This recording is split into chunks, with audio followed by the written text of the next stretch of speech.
Screaming. Liftoff. We have a liftoff.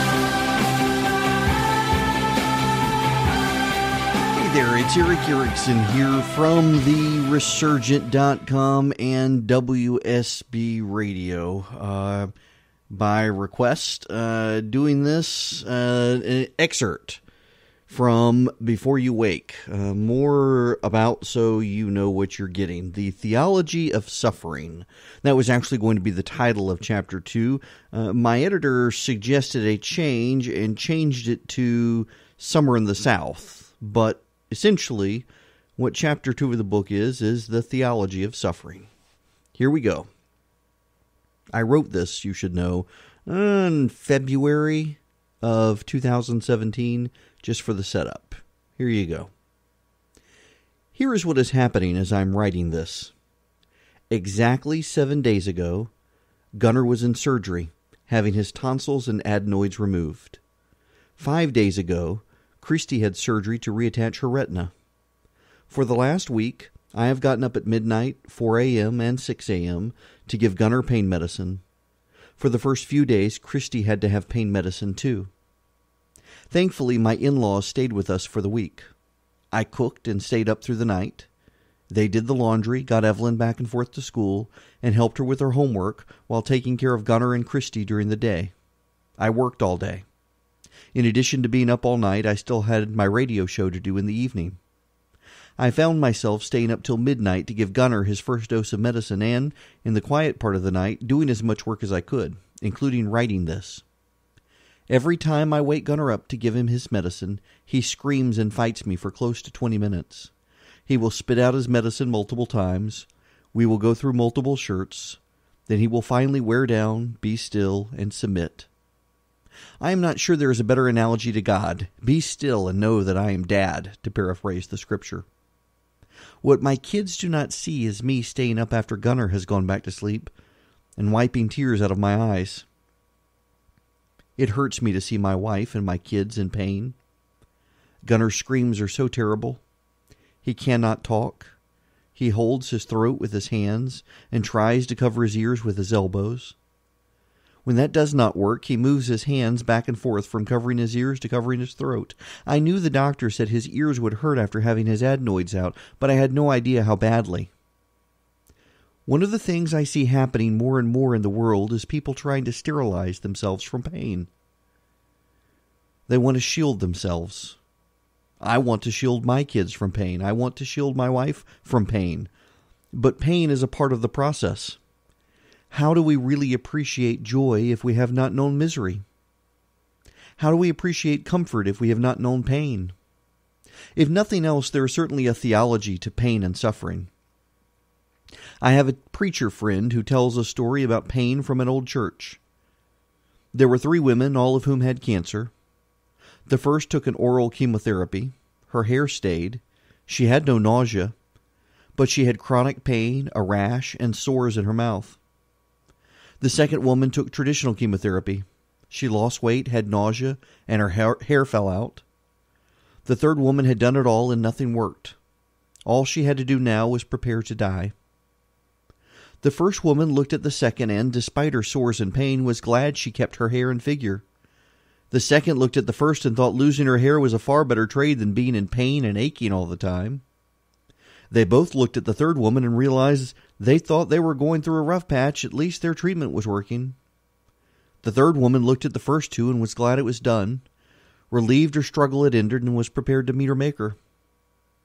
All 3 women looked at a fourth woman in the church who had lost her son in a bombing. They all thought that though they had terrible struggles, at least they did not have to deal with the pain of losing a son.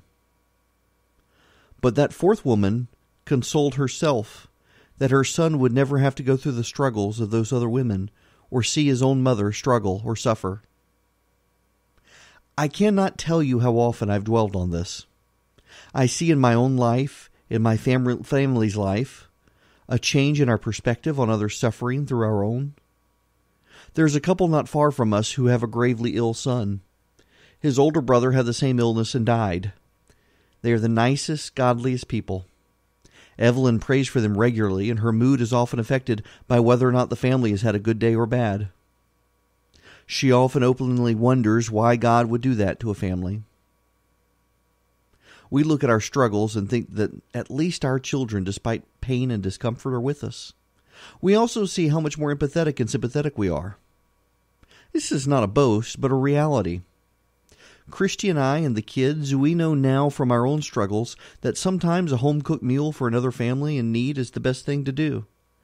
And our suffering, even though it's different, we're able to relate to other people's suffering. Their pain and struggle shapes our prayers. I remember a preacher coming into our Sunday school class one day to talk about suffering and death. He told us of a lady in his church who had been in a car wreck. Her daughter died. He said people flooded the lady's hospital room to comfort her as she lay there, broken, bruised, and crying. No one could console her. Then the door opened and her best friend walked in. She climbed into the hospital bed, held the lady, and they cried. These are abstract things when you've not experienced them, and many of us have not. In our quest to shield ourselves from suffering and pain, we are losing an ability to relate to and care for other people. To suffer is to live. Living requires suffering. The steady flow of conformity, comfort, and convenience takes away appreciation for the good times. It takes away the good times. In 16 years of marriage, Christy and I have only had a few years that we were not dealing with her health or mine. The first 6 years of our marriage were punctuated by one hospital stay or another. We had Evelyn, and then Christy's near-death experience with her lung biopsy. Then we had Gunnar. Through Christy's pregnancy with Gunnar, she had to take blood thinner shots every day. There are only so many jokes you can make about the bruises before you go gallows humor. It looked like I was beating her up. For 9 months she took those shots, and then Gunnar came into the world. The last traumatic act of his birth was his grandmother declaring he looked far more like the delivery room doctor than me. That was awkward. After Gunnar's birth, it was smooth sailing for several years, but last year the bottom fell out. It began, as so much pain and misery begins, with CrossFit. In 2015, I decided to get myself back in shape. I hate the gym. I don't mind exercise, but the gym can be so boring. CrossFit looked fun. I discovered I had several prominent members of the CrossFit community who read my website, listened to my radio show. They were encouraging, so I did it. I actually enjoyed it, but God help me, I could not keep up. I gasped for air like a fish flailing about on the floor of a boat. I kept telling myself it would get better, but it didn't get better, and by Christmas I was done. I just couldn't keep up. I was going to a trainer a few days a week, so I bought him a set of CrossFit weights and medicine balls and decided we could take it slow, but keep at it. It never got better. I took Gunnar to see Star Wars The Force Awakens, and it literally left me breathless. So breathless, my wife rushed me to the emergency room thinking I was having a heart attack. I thought I was just having some sort of cosmic near-sexual experience now that Star Wars was back. According to the doctor, everything was fine. Had to be allergies. Of course, it wasn't. It was the clots. Christy had the cancer, and I had the blood clots. I remember getting checked into the cardiac ICU, and the doctor on the floor happened to look at my scan. "Have you taken this body to the morgue yet?" he asked. When they told him it was me, he popped his head in to congratulate me on being alive. A year after my clotting episode, I had another lung episode and had to go to the emergency room. The doctor on call came into the little holding room where I was and asked how I was still living, considering my scans from last year. It is never a good feeling when everyone tells you you should be dead. Remember the 3 women in my friend's church? It occurred to me that the greatest ministry we have for other people is often our suffering. In our family struggles, others have found a purpose. We've had friends who made it their mission to pray for us. Others cooked for us. Others picked up the kids from school when we could not drive. Our suffering helped other people find a use. Often at moments they otherwise felt useless. Our suffering also let others know they really did not have it as bad as they thought. For that matter, even in our suffering, Christy and I realized how much better we have it than some. By being open about our struggles and our health, others felt comfortable finally opening up about their struggles. Christy and I found ourselves becoming more compassionate to others than we had ever been before. We were never self-absorbed, but we certainly didn't appreciate the strains and struggles in people's lives like we do now.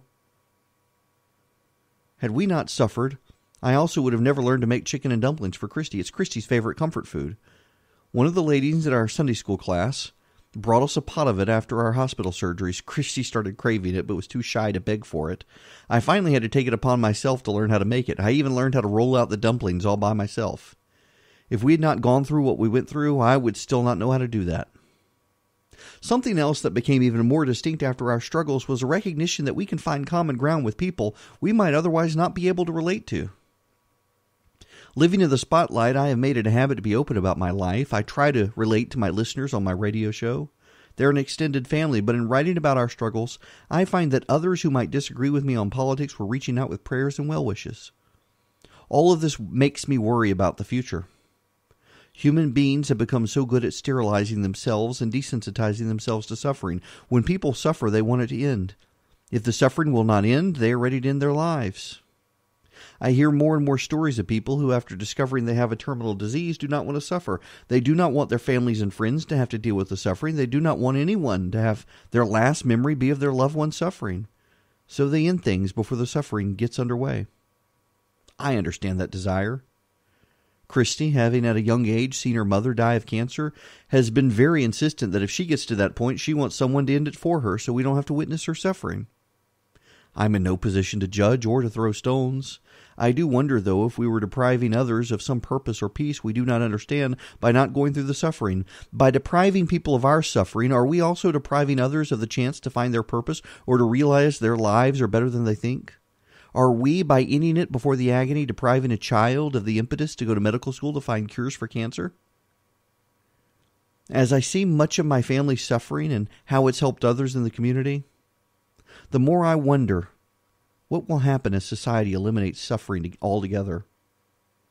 The struggle for life and survival is inspirational in ways submission and retreat are not. Truly to each his own. I know from my own and my own family's suffering that there are others who have suffered far more, and while I may be more empathetic, I still cannot truly relate to their level of suffering. But I also see how people's suffering opens doors and eyes and hearts. For the rest of this chapter, and for the whole book, text the word WAKE to 444-999. I'm Eric Erickson of The Resurgent. This has been an excerpt of my new book, Before You Wake.